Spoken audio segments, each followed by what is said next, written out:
4PA was just my love for the community. I grew up in Port Angeles, and over the years I had noticed kind of a shift and a change take place. There was an increase in the homeless population. There were a lot of public spaces and areas of the town that I loved and utilized that weren't the same anymore. They were damaged, a lot of garbage accumulating. And so I just kind of went on this journey to understand why. Met Joe at a meeting, and he was talking about when he was kind of in the first stages of development into the organization. So I first noticed 4PA on Facebook, noticed their posts, putting pictures up of their projects from start to finish, and I became very interested in what they were doing as an organization, started following them. After talking to a lot of people, I came up with a plan to address kind of two main issues that I thought were the main points, was to help people living on the streets get into a more permanent, stable housing situation or shelter, and to clean up the areas that have been damaged. I contacted him, got a hold of him, and just offered my help a little bit, and started kind of volunteering with them a few times a week, and eventually that led to him offering me a part-time job here. So it's been almost a year and a half doing part-time, and I've been loving it. I'm a crew lead, so I lead volunteers on the routes like downtown or waterfront. And over the course of a few months, I generated enough interest in wanting to volunteer with them. And just as I was about to go and look for that opportunity, I saw they had advertised for a hired position. So I hopped on and applied for it. And I got a call from Joe, the founder of 4PA, asking for an interview. So we met up, had about a 30-minute interview or so, and the next thing I knew, I was getting a call back from him asking me to join the team. And I've been with them now for about 3.5 or 4 months or thereabouts. 4PA is a federally recognized nonprofit organization, so we have our, they call it 501c3 status. Well, I was born and raised here, so I mean I kind of know the town. Organizing ourselves that way, it keeps us on mission, because as a nonprofit, your goal is the mission, it's not for profit. I met Dalton, who works for 4PA, and he told me what 4PA is all about, and I was just like instantly addicted to it. So we solicited our community for $10 a month pledges, hoping that there would be enough people to do that to get us off the ground. You know, so even that day I met him, I helped him pick some of the trash up where I was sitting at, just hanging out.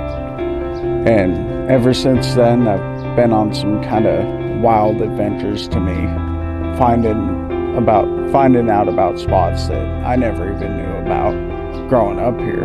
So that was kind of cool. So the process of cleaning up a site can look different depending on what the site is, but essentially we've got a network of people that we collaborate with, from social service agencies to law enforcement, to number one, verify if the camp is unoccupied or abandoned. Once that takes place, our crew can come in and basically clean everything up, removing all the hazards, safely disposing of them, bagging up the garbage, and it's hauled to the local transfer station. We've got a good relationship with the city of Port Angeles. Anything we pick up on city property, we're able to dump at the transfer station for free. So with our whole idea of maintenance routes, we have them all up on our website. People can sign up and join us. We have Peabody, downtown, Tumwater, truck route, and the waterfront. Now, if a camp is occupied, it's definitely a different protocol, because we want people to get help. That's our kind of primary driver.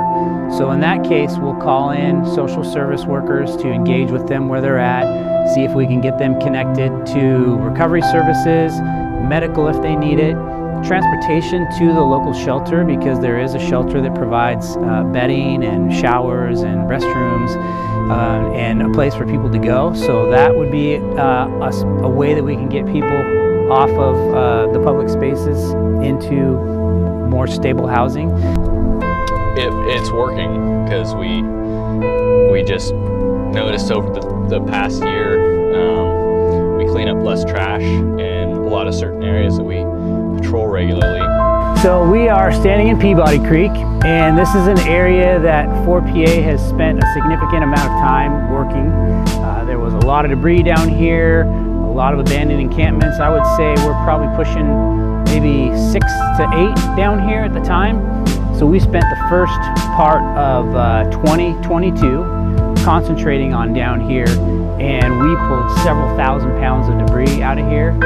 And it's really kind of cool because a lot of times the kids used to take field trips down here and they stopped because of the condition that the creek was in.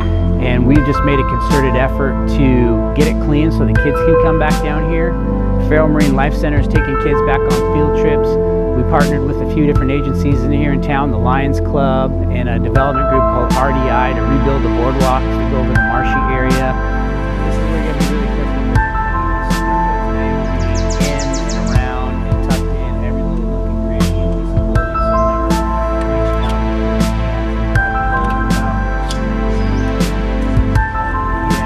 I've dealt with a lot of dangerous stuff as well, you know, picking up sharp objects from broken glass to needles, and that's been kind of fun, just trying to clean up the city.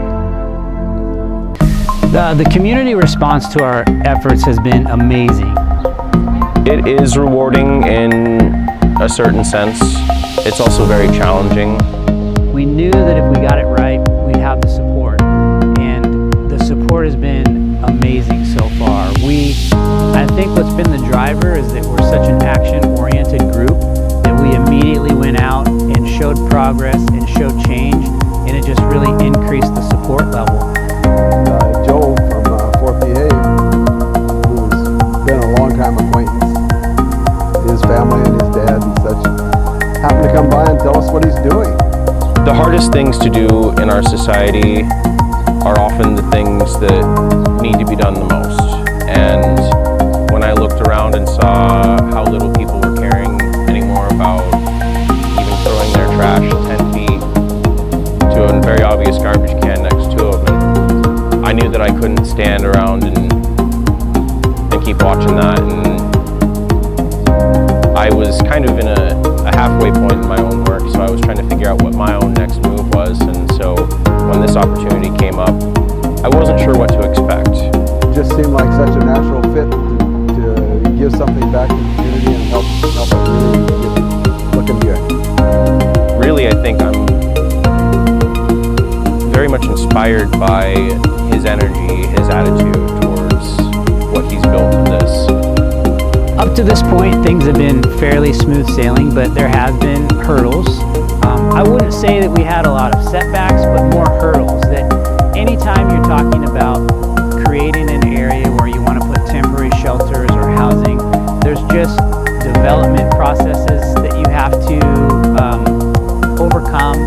I mean, you know, I can say it's sometimes mentally rough just going to the same spots over and over again and seeing either a small mess like this big or, you know, like a mess that's 40 times the size. A few people have differing opinions than us on how to handle things, and that's natural. We're not going to appease everybody, but we've really taken the stance that have those conversations, find mutual ground, and then move forward. Even though we clean up the same stuff pretty much all the time, at least I do, I still feel that sense of gratification knowing that I'm doing something good. That is a good question. What drives me to get up every day to do what I do is hope of a better community. So the waterfront heading east from the pier parking lot's been a regular route of mine on the weekends, and we found all kinds of things. I found a Safeway shopping cart down in the water, starting from the pier, going east and going west. We get those like once a week. I remember going to the pier and squid fishing at midnight as a kid and not worrying about anything or anybody around me, or going and hiking these trails and not thinking about what's around the next corner. And I want my kids, because I have a 15-year-old and an 18-year-old and hopefully grandkids someday, to love Port Angeles like I loved it growing up and still love it. But yeah, we find all kinds of interesting things everywhere we go. If someone were to say to me that that's not possible to kind of get back to where things used to be, I would challenge them to come spend some time with us, because, you know, there are victories that we're seeing. I've lived here my whole life, which is 78 years now, and I like everything about it. But I do like it to look nice, so that's very important. We currently have 4 employees, 1 full-time and 3 part-time. But it is somewhat on a week-to-week basis. There's also places like the Tree Park. I see 4PA being a real thriving organization that is employing several people, including those we're helping get off the street. That's one of the biggest things we're shooting for, is to give people growth opportunity where maybe they couldn't find it before.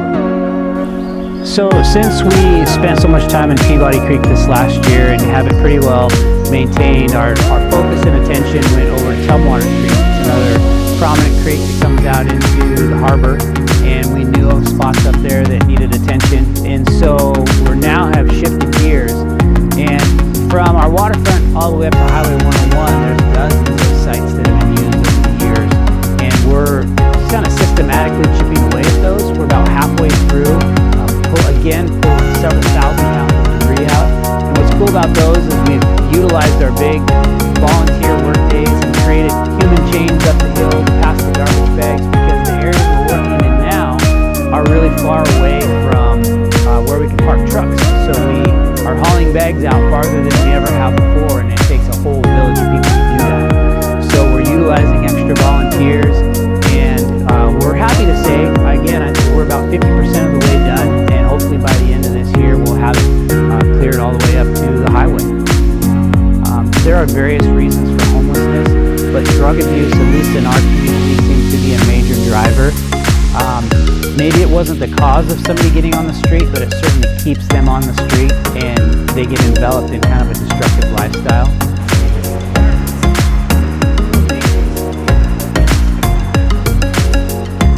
Mental illness is another one. There are economic contributing factors, but I would say that for our community as a whole, we need more recovery centers for young people that are getting wrapped up in this lifestyle to kind of help cut things off at more of a root level. A lot of people from the beginning have reached out and they want to help, and so we've made several ways for people to help. There's really no good reason not to help. Puts fuel in our trucks, it buys cleaning equipment, we're saving money for property, it'll help with our property development. Literally everything is being sent to work immediately. Joe's original intent was to try and get every household to kick him $10 a month. And that all sounds good, and it's a great intention. It's just a little hard to do. And the other way that people can help is by volunteering. They can look at 4pa.org. We now have our cleanup operation running 6 days a week. We run volunteers on 5 of those days. And so anybody can come, see how we operate, pitch in, maybe pick up a little bit of litter. We have kid-friendly applications too in routes that we run, so you can do it as a family. We decided to do it. We've got 175 employees, so we decided to kick in $20 a piece for each one of our employees. You can also reach out via email at info@4pa.org, or you can send correspondence to P.O. Box 25, Los Angeles 9362. Lots of ways to get involved. Well, we wanted everybody on our crew to feel like they were helping contribute to a cleaner Port Angeles and a great 4PA. They've got to sign a safety waiver, and then after that, basically, they just go and look at the routes they want to sign up for which day. Primarily, if people go to our website, which is 4pa.org, you can read all about the information of our organization. And when you're there, you can do a couple of things. You can sign up to be a monthly pledger, which is how we gain our resources. I truly would encourage any and all businesses to do what they can So 4PA has big visions and dreams for the future. Obviously, we've gotten good at cleanup, but we do have plans for housing. And ultimately, that's going to carry us into like the next several years of what 4PA is going after. And our goal ultimately is to get everybody off the streets who currently doesn't have shelter into some sort of temporary shelter.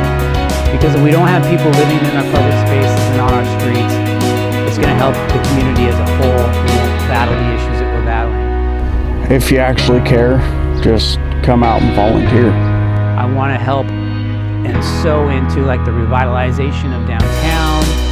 We've learned a lot, so I'd love to be able to even consult with maybe other regional communities who are struggling with the same thing. Maybe 4PA can branch out and help get something started similar in other regions around us. I used to not care. I'd walk around just not caring what people think or what people felt. And then I met Dalton, and it just turned my whole entire perspective on the city around. I would say that it's a picture of hope, because really you have a small group of people that wanted change, and they literally just put one foot in front of the other and tried and made an attempt, and it's grown into something so much bigger. So I think if that sort of mentality can be applied on a broader scale, if people watching this think, well, I can't do anything, our message to you is yes, you can.